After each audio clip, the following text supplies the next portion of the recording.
is set.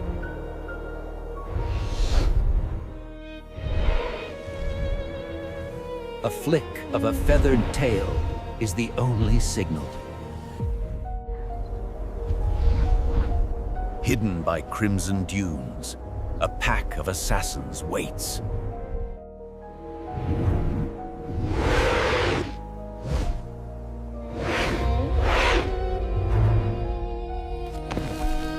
This is not a power-based chase.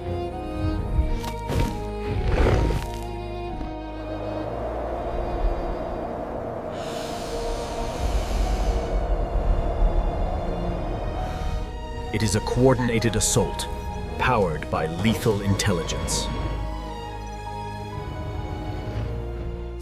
Is the Gobi Desert, 75 million years ago.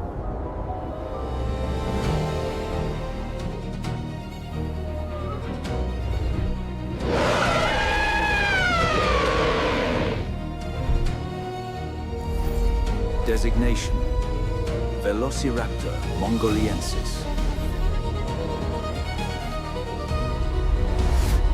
The name translates perfectly: the Swift Caesar.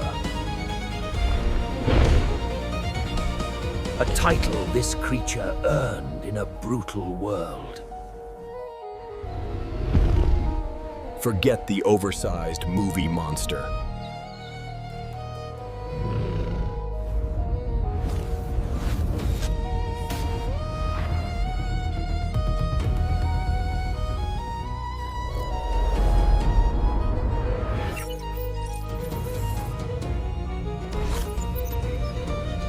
Weighed only 30 to 40 pounds, built for agility. Arena. Late Cretaceous Mongolia, 75 million years ago. Dominated the arid dunes of the Jajadokta Formation.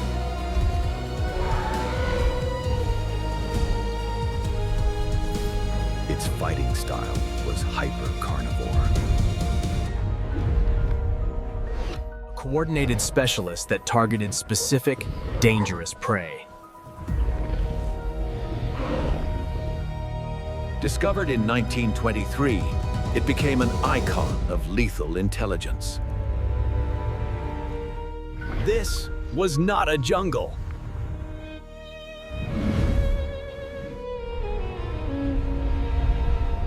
This was the Jadokta Formation. A vast, wind-scorched sea of crimson sand. A desert prison locked in the heart of ancient Asia.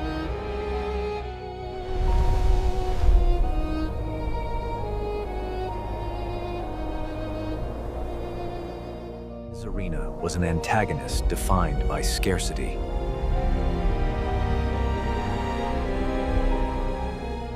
A fleeting, violent memory.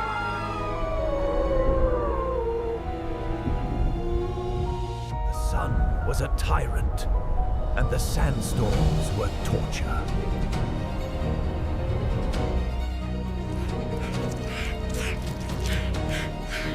Survival here was not just a daily struggle. It was a minute-by-minute war against thirst and exposure.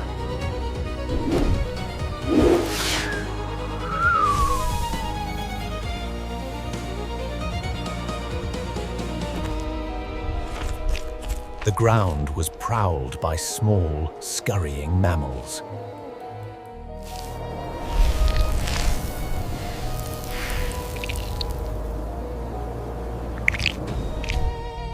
And then there were the other dinosaurs.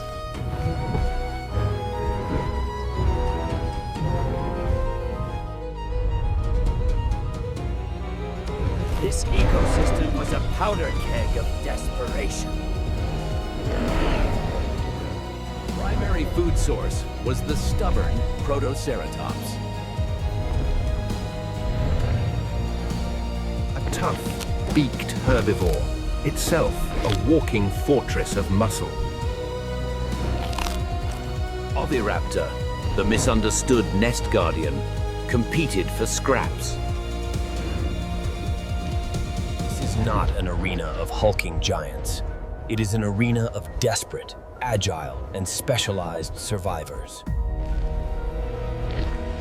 And into this crucible stepped the perfect desert predator.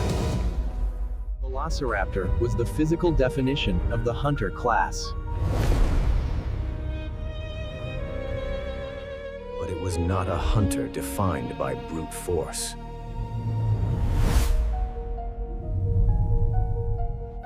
It was a hunter of finesse, speed, and chilling intellect. Its body was a toolkit.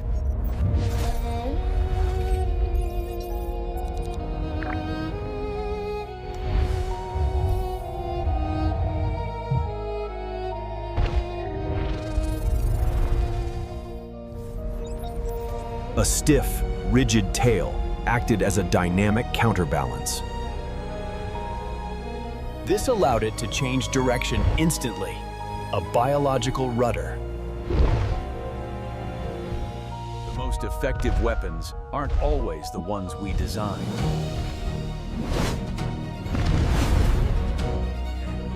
The primary weapon.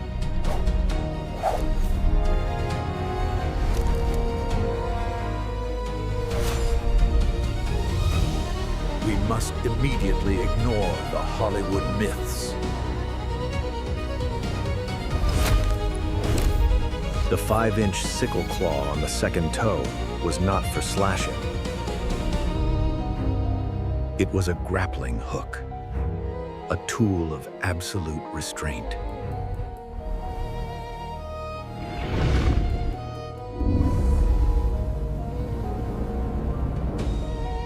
It is designed to pierce flesh, to anchor, and to pin. Evidence suggests this voice was used to capture struggling prey. Tone keeps the victim still while the jaws start working.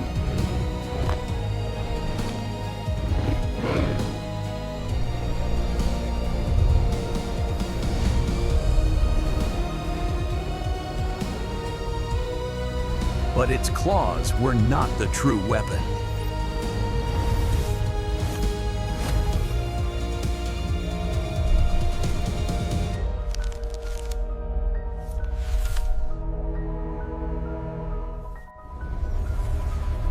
Velociraptor's deadliest weapon was housed inside its skull.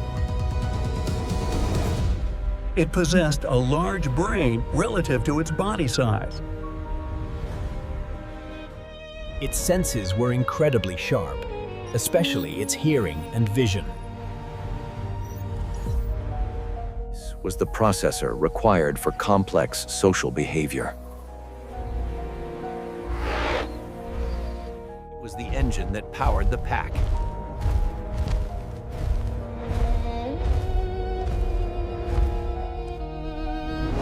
Quill knobs on its arm bones prove this.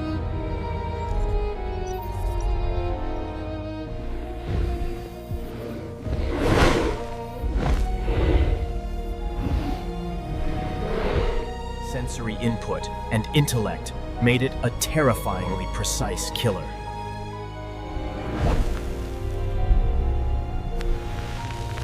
Life in the desert is fragile. And the next generation is the most fragile of all.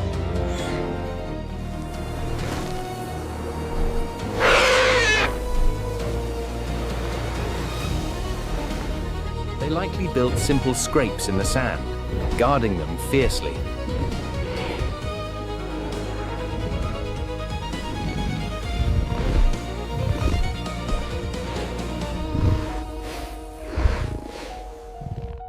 But in the Jadocta arena, nests were a beacon.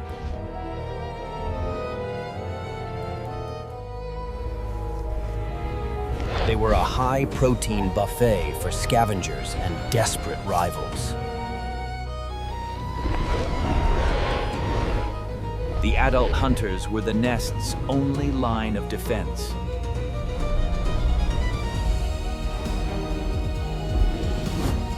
1971, a discovery immortalized this ancient war. Dinosaur's fossil.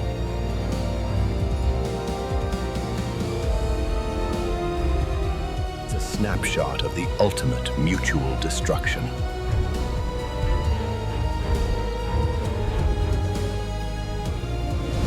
A Velociraptor and a Protoceratops locked in a fatal embrace.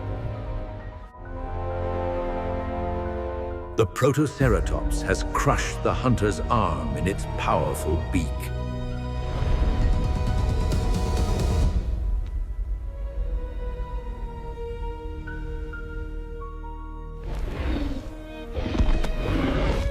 But why this desperate, one-on-one fight to the death?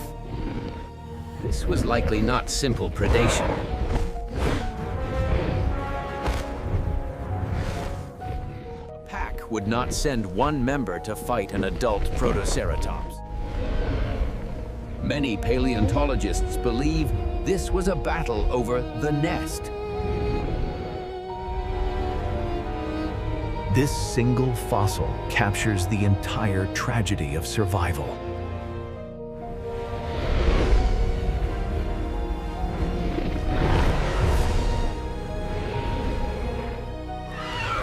And the ultimate, most primal fight.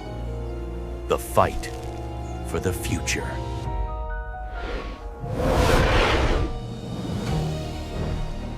A lone hunter would starve. Velociraptor was too small to take on its arena's defenders alone. Its primary foe was also its primary food source, Protoceratops.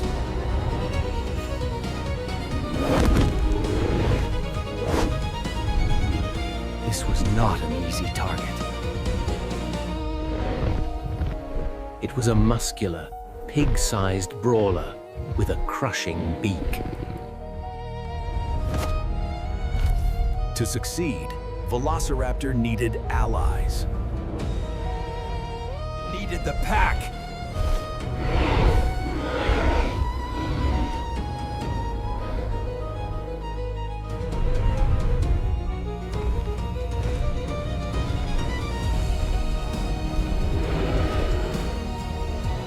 This is where intelligence becomes a weapon. Was a tactical chess match.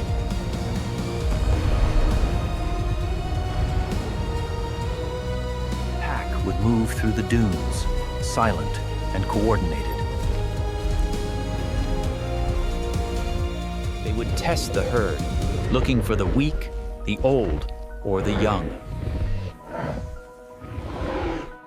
A single raptor would faint, drawing the attention of the large male. Rival charged, the others would flank.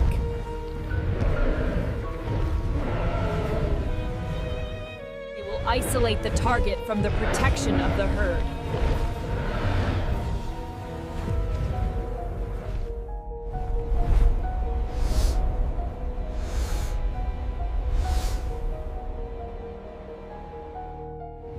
This strategy, known as raptor prey restraint, is terrifying.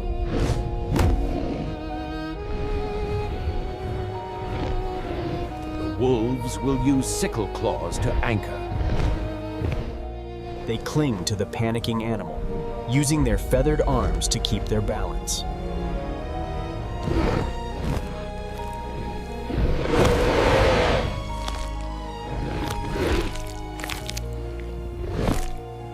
It was a brutal, efficient, and highly successful tactic.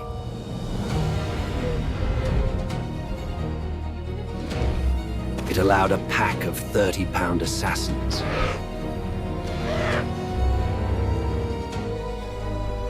to dismantle an animal that weighed over 300 pounds.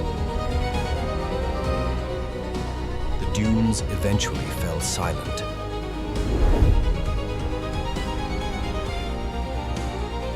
The Doctor Arena vanished, buried by millions of years of time.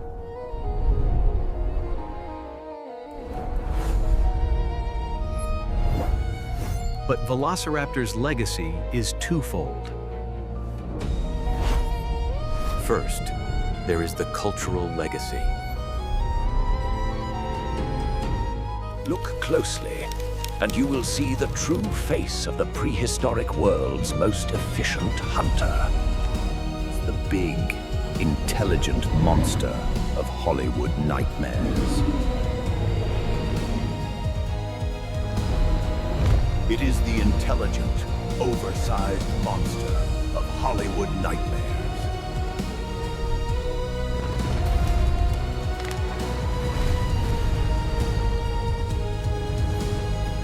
It is based more on its larger cousin, Deinonychus.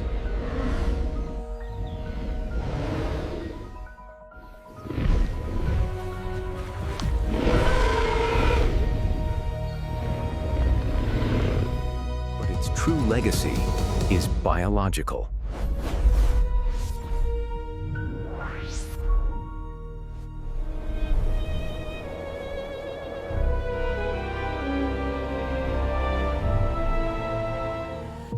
This entire family of hunters, the Dromaeosaurs, are the direct ancestors of modern birds. Feathers, the hollow bones, the nesting behavior.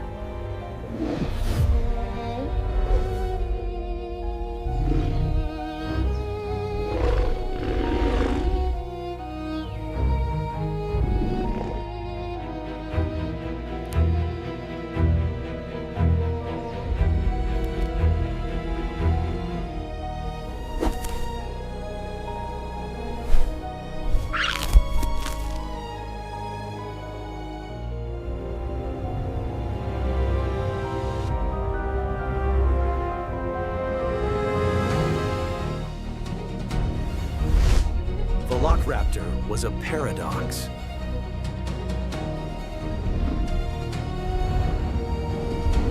It was small in a world that valued size. It was a lightweight fighter in a heavyweight arena.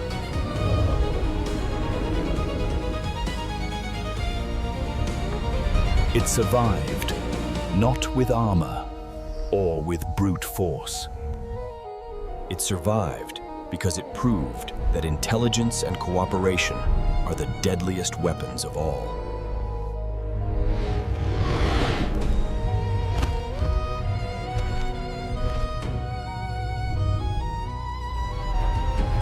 Its chronicle is a testament to tactical, coordinated survival. Is the legacy of Velociraptor. Weapons it carried?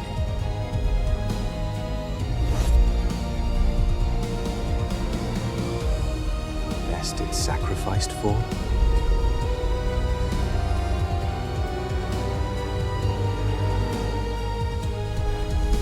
Or the intelligent struggle it mastered?